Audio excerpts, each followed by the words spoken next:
Hi everyone, my name's Lane. I'm here today to help you build what we call a Flitterbug. So I've got a pre-built one here, and this is what we're going to make today. This guy, essentially what he does is he turns solar energy into kinetic energy. A little bit background about me, I'm an automation engineer as well as a millwright. I've got my fancy soldering iron. He's going to be a really hot point, so safety with him. This end tip gets to be about 700 to 750 degrees Fahrenheit. So he melts metal really quick and he will char your skin. This is a printed circuit board, or a PCB, as I'm going to call it. Next, we're going to need our solar panel.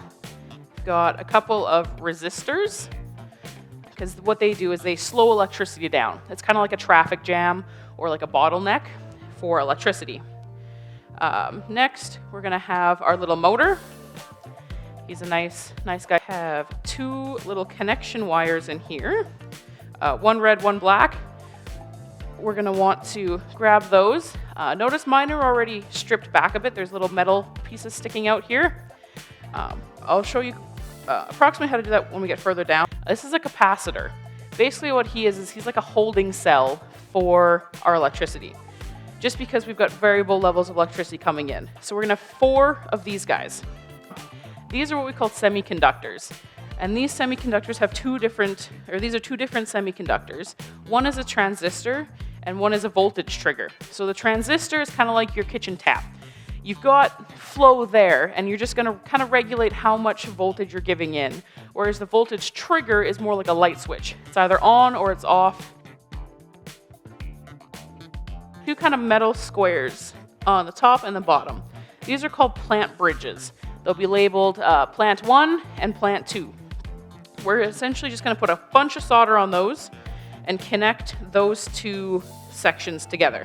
We're going to touch our solder to the square, and then we're just going to touch the soldering wire to both sections, and it's just kind of melt itself on. So here we go. Touch, let it warm up, put some solder. There's going to be a little bit of smoke that comes out.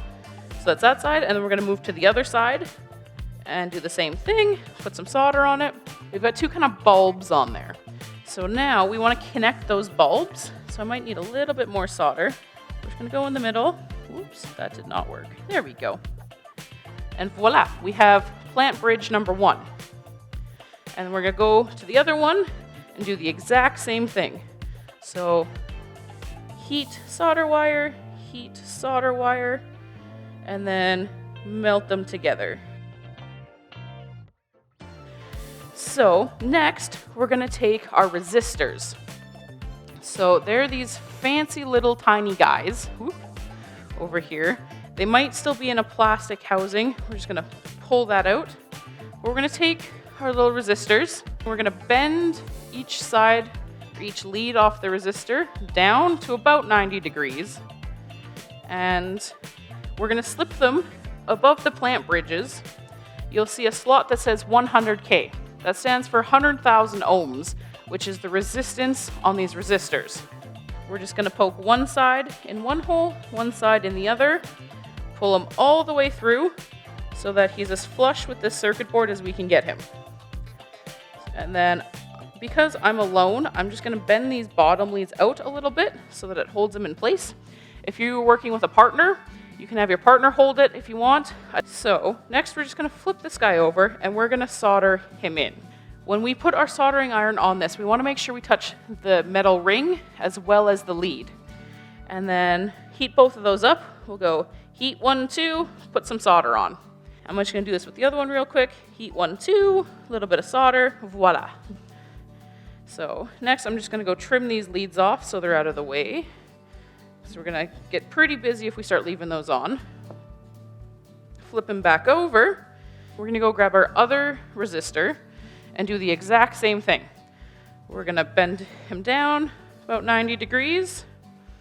We've got a nice little bridge there. And then we're going to stick him back in that 100K hole that's just outside of our plant bridge. So slide that in. Again, we're going to push him down to about as flush as to that circuit board as we can get him. Bend the bottom leads out so he stays. And we're going to flip him over and do the same soldering again. So same thing, we're going to touch the lead and the ring. Heat 1, 2, a little bit of solder. I'm going to do that again because I didn't put quite enough. Same on the other side, heat 1, 2, a little bit of solder. So that is the resistors, done, easy. So the next things we're gonna do is gonna be the next biggest component, and that's gonna be our semiconductors. Like I said, we have two different semiconductors here. One's a transistor, one's a voltage switch. So we're gonna take our conductor. You can see there's 3 leads on these guys. They're gonna go on the sides, kind of like 90 degrees across the circle from where we put our resistors. And we just want to take that middle lead to start, and we're going to push it up above the other 2. Point being, get them apart so that we can slip it into its slot. Now, don't get too carried away because these guys have part numbers on them because we need to make sure we put the right switch in the right spot. So the one I have is the MPS A12. And if we go look at our circuit board, there is part numbers along the flat side here that say the MPS A12 and the 34164. So make sure they line up. You'll find the part numbers on the flat side of your semiconductor. And we're just going to slide the leads in there. Goes the same direction as the outline on the circuit board. You guys are going to go about 1/2 centimeter or so above the circuit board. We don't want to shove him right down. We want to give him a little bit of space. Just let him float in midair. So I've already bent my leads back. We're going to go solder him in super quick. Again, we're going to touch the ring and the wire. Heat 2, 3, heat 2, 3, heat 2, 3. Done. Again, I'm just trimming these leads as I go just because it gets to be a bit of a mess. Next, we're going to grab our other semiconductor. Again, he's going to have 3 leads. We're just going to pull that middle lead out towards the half circle side or the round side. Double check the part number, 641, and we're just going to slide it in again, the same orientation as what's on there. Again, we're sitting about 1/2 centimeter or so above the circuit board. Same thing, we're just going to go heat 2, 3, put some solder, a little bit of heat, a little bit of solder, and voila. All happy, beautiful. We're going to do some trimming. And then the next things we're going to do are going to be our capacitors. And like I said, these are kind of storage units for our electricity in here. These guys are going to sit on C1, C2, C3, and C4, which again, if you look at our circuit board, is going to be 1, 2, 3, and 4. They're the big circles on there. So with our capacitors, there's a couple things we need to note. One, capacitors are what we call, they have a polarity, which means that the 2 leads have a positive and a negative side. So the long lead is going to be the positive side, whereas the short lead is going to be the negative side. So now we're going to go to our circuit board, and we're going to look super duper closely on these circles, and there should be a little plus on one side of each of the slots for our capacitors. This long lead is going to go on that plus side. So we're going to slide him in. He's going to go all the way down as flush as you can get him. And then I'm just going to, again, bend those leads so he stays there. But I'm going to put him on opposite sides so I don't have to fight with the leads. Same thing, long lead to the positive, push it all the way down, flip him over, and we're just going to go and do same old soldering we've been doing. So we're just going to go heat 2, 3, put some solder, heat 2, 3, solder, heat, a little bit more solder, and same thing. There we go. So I'm going to flip this back over to the top side up, and I'm going to put our other 2 capacitors on. Same sort of deal. We're going to find that plus sign. We're going to put that long lead on the plus side, slip them down, give them a little bit of a bend, grab our last one, do long lead plus side, and we're going to go back in, like I said, touch 2, 3 for the ring and the lead, put some solder, come on, there we go, there. And voila. Like I said, I'm just going to keep trimming these off as we go, just because I don't like messes. The last big piece we're going to do right now is the motor. So he's going to sit right in the middle of all these capacitors. There's 2 big holes and there's 2 smaller holes in there. We're going to use the 2 bigger holes to solder this motor in, okay? Also, if you look, there's a motor positive written in there and a motor negative. That correlates to this guy again. This little red dot over here, he's going to be our motor positive. So we're going to line him up with motor positive, slide him in there, and we're going to make sure he sits flush with this circuit board as well.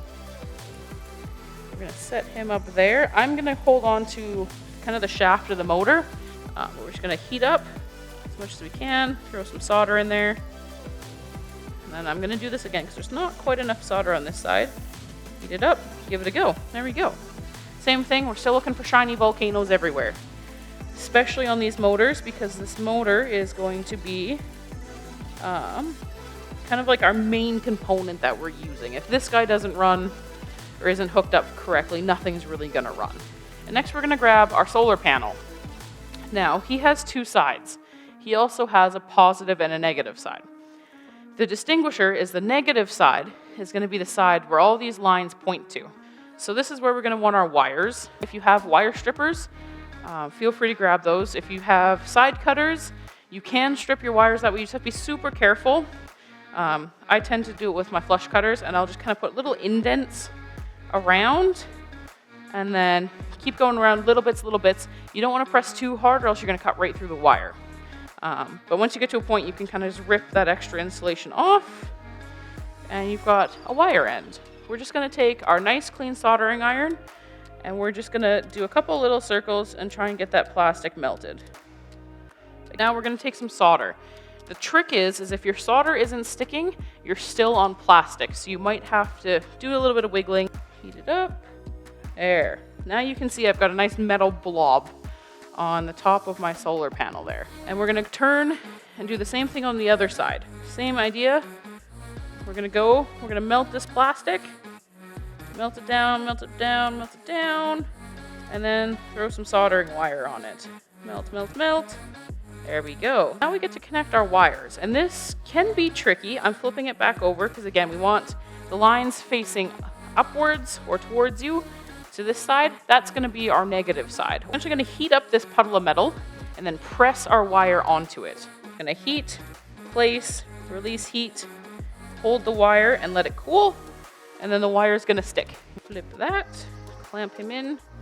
Same idea, I've already gotten the insulation on this stripped off, so we're good to go. Again, we're just going to heat up.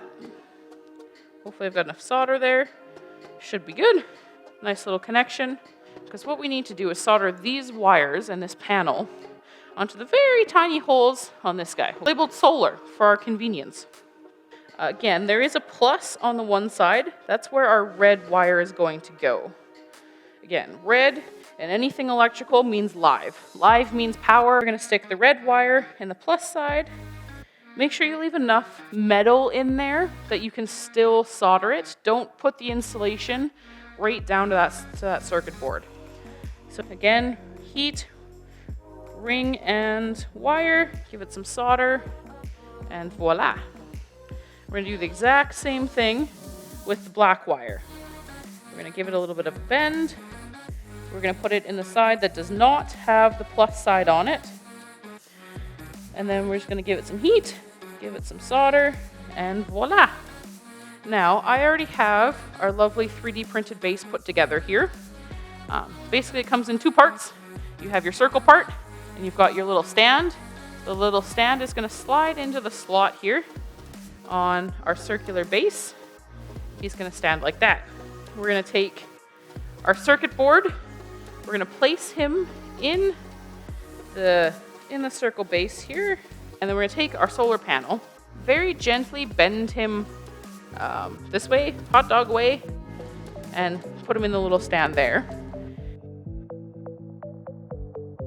And I'm pretty sure everyone got a little butterfly and a other little yellow piece here.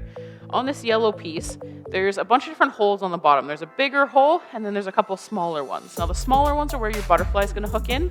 That bigger hole is going to fit onto the shaft here. So it's just going to kind of pressure fit on there, interference fit if you want to be technical, and he is done. We'll give him some light, and you can see he's spinning, and that's the sign, that your your Flitterbug works great.